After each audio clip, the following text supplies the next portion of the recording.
fact is, we're wagering every day. Yeah. You know, every decision you make is a wager. Right. Hey, thanks for tuning in. Today I have a special treat. My doppelganger twin brother. No, he's actually not my twin, but we look a lot alike. Yeah, it's kind of weird. Well, no, I don't mind at all. I'm honored. I'll post a picture on Facebook, and immediately Facebook will ask me, a picture of myself, mind you. Would you like to tag Judah McNeil? That's a little insulting. It's me. I mean, do I look like this? It's my brother, Why Paul. would I post pictures of my brother? Paul McNeil. I look like, you know. And we have something dynamite to talk about. Tomorrow is inauguration. Paul is one of the only people I know. He is the only person I know who predicted the election of Donald Trump way back 2 years ago. Just shortly after his announcement. Right. Certainly at his and even he went as far, maybe there were people that predicted it. I didn't know anybody that predicting it, but he went as far as to put money down on the proposition of Trump being elected. And how much money did you end up winning? Well, so the odds that I found was around 15 to 17 to 1. They were giving upwards of 70 to 1. So you put. So I was trying to wager real money, $5,000 to $10,000, because I thought the odds were more about 50-50 that he would win at that point. It's amazing. I couldn't do it. I'm an American in the land of the free. There are many, many restrictions on betting. So I finally found this website, which I'm sure some of you guys are familiar with, predictit.org. It has a lot of caps. You can only bet so much. So anyway, I ended up wagering about $2,600, and I came away with about $15,000. And the point isn't the money I made. No, but why were you so sure? Well, there's two things. There's being sure, and then there's putting your money where your mouth is. And I think these things are important. I think it's important, if you're going to make bold claims, to be willing to back them up. And I think a lot of people get away with making easy, bold claims, or saying, oh, I knew this was going to happen. Right. Particularly things that you can bet on. You know, people all the time are telling me, well, the price of oil is being artificially held up by the government, won't last that long. Well, you've got disposable income. Like, if you're so certain of that, you know. What made you so certain? What was your first clue that... Because I remember you being... I mean, you made a bet with me. Yeah, I did. That I still owe you money for. It's all right. Yep.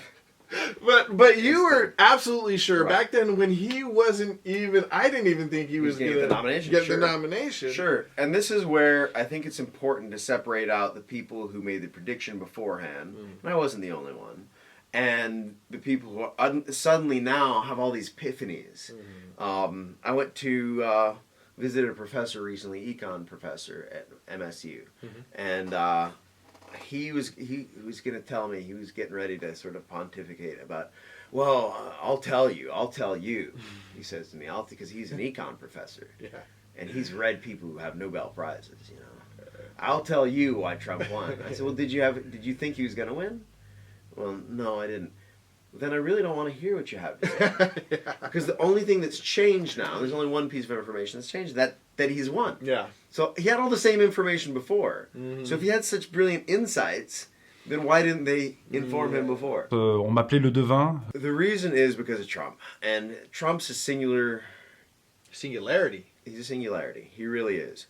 He has an uncanny ability to capture people's imagination in using language and using his discipline, his real disciplined message.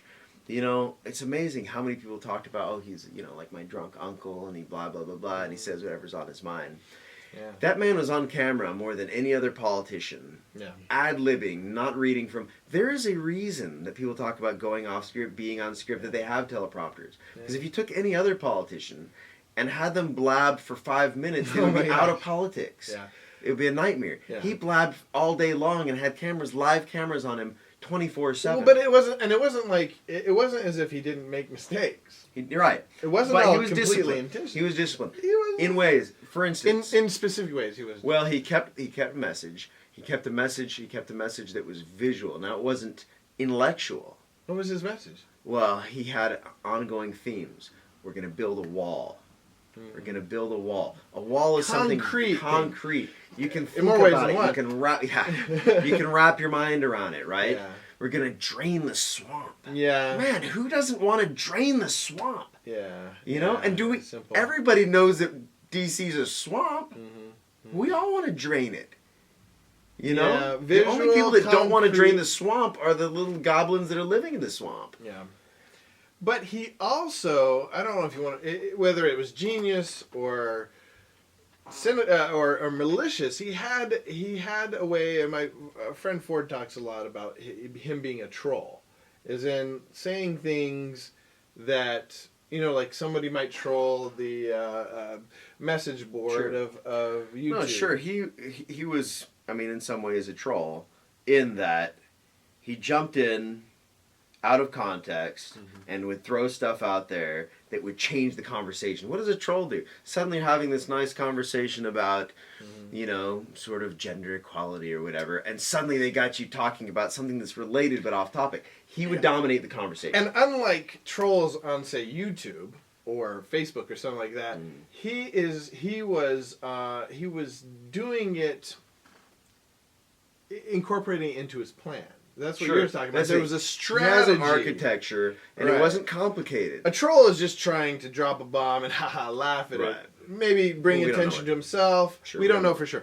But Trump, though he was trying to bring attention to himself, it was in a way that was constructive towards his plan. Was there something that stands out in your mind if you go back 2 years ago? What was impressed you? Yeah, I can't even put words to it. There was an interview with him, and he was just walking by, and they came up, and I don't even remember what he was talking about. But when he was done talking, he said, you know, it's sort of classic Trumpism. We're going to do it. Don't worry about it. We're going to do it. We're going to do it right. It's going to be done excellently. It's going to be great. It's going to be huge. It's going to be huge. And I might not have believed him. Yeah. I might not have, you know, understood what he said. But I felt, just when that little blurb was done, I felt, oh, it's going to be done okay. It's going to be all right. And even I'm a pretty clever guy. I know he's just a politician. Pretty skeptical guy. I'm a skeptical guy. Yeah. But I felt it. We watched The Apprentice. We were huge Apprentice fans when it first came out. Knowing his personality, knowing him, watching him, when he said it's going to be huge, we're like, yeah. I mean, when he does something, it's huge.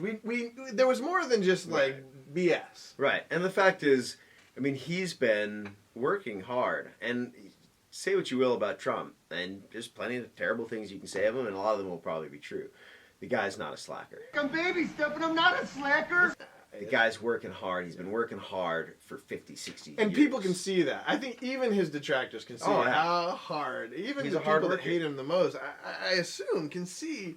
He's a hard worker. How much he's been busting his butt. And it's because he loves doing that. He loves it. I love what I'm doing. People think that persuasion has to be hidden. You know? That hypnotism has to be hidden. That sales has to be hidden. But really, good salesmen will tell you, I've got to get a commission. Yeah. You know? Yeah. Right off the bat. They will ask you for what they need. You. Right? Like Disarms you. Yeah. What can I do to sell this car to you? Yeah. How can I be a used car store? And he was telling people, I want you to like me. Yeah. I want you to vote for me. There was no behind-the-scenes secret. It wasn't like the political thing where you felt that distance, where they're telling you something, but secretly they believe something else. And then in stark contrast to that is Hillary Clinton, who comes off as somebody who hates doing this. Right. When I think about why I'm doing this, I think about my mother, Dorothy. She was the anti-Trump. Everybody knew when she was talking that there was something she wasn't telling them. Yeah. Whereas Trump was telling them, I'm telling you what you want to hear. So there's nothing hidden. Yeah. He's already telling them the thing that could be hidden. Yeah. He didn't have I think that's something that hasn't really been brought out, is that he never really had a hidden agenda. Well, he had nothing to hide. What was there ever a hidden agenda? No, there's nothing to hide. There was nothing to hide. Yeah. And that's why, I mean, do you think Julian Assange, I mean, I wonder what the liberals think. Did Julian Assange want Trump to win? is he some kind of Trump supporter? Of course. Conference, and I mentioned the phrase. I said Trump's linguistic brilliance, and everybody laughed. And it was really embarrassing for them, not for me at all, because it's clear that he's a linguistic brilliant. But name for me. Okay, we had how many? 17 other Republicans. Yeah. What's one thing that they said? I can't remember one thing that they said. Little hands. Yeah, but he turned around into Little Marco. Yeah. We only remember it because it got turned on him. Maybe. Maybe. But yeah, but that was kind of And he was trying to take a page from the Trump playbook. Yeah. But we remember, Lion Ted, Crooked Hillary, Little Marco, and low energy Jeb. I mean, low energy. Yeah. How do you fight that? Yeah. Everything you say just looks like... Looks like you're either trying to not be low energy or you're low energy. I mean, that moment in the debates where he's like, oh, that's good, I like that, it's better energy. It was over. I used to think that everything was fine. Here's what I'm predicting. I've already put it out there. I'm putting a possibility. I'm not putting a strong possibility, but I think it's a fair possibility of a Trump-Kanye combination. Kanye's already feeling things out. He's visited the White House. He already put that. He said, I didn't vote. A lot of people have visited the White House. Not a lot of black rap stars or whatever he is. Rap. Yeah, hip hop artist. artist. Yeah. Brilliant guy. Yeah. Excuse me, was you saying something? You can't tell me nothing. Okay, he put out that thing. If I had voted, I would have voted Trump. What is that, man? That's a floater, right? That's the kind of stuff Trump was doing 10, 15 years ago, right? That's true. Floating. How did that work? So that when he people- finally comes out, I don't know. people have already... Yeah. He's priming. I'm not saying priming and falling back, getting people ready for things. I think if you can imagine him moving to the center and keeping the right, and then a Trump-Kanye ticket could possibly be the biggest landslide you've ever seen. Excuse me, was you saying something? And again, I'm not saying what I want. I'm not a politician. I don't vote. Yeah. I'm just looking at it as an observer and saying you think things got weird before. You ain't seen nothing You yet. ain't seen nothing yet, my friend. This is the beginning of a new era. It's exciting. And as a writer, as a social observer, for me, it's just an interesting time. It's an exciting time. Well, you heard it here. You got the scoop.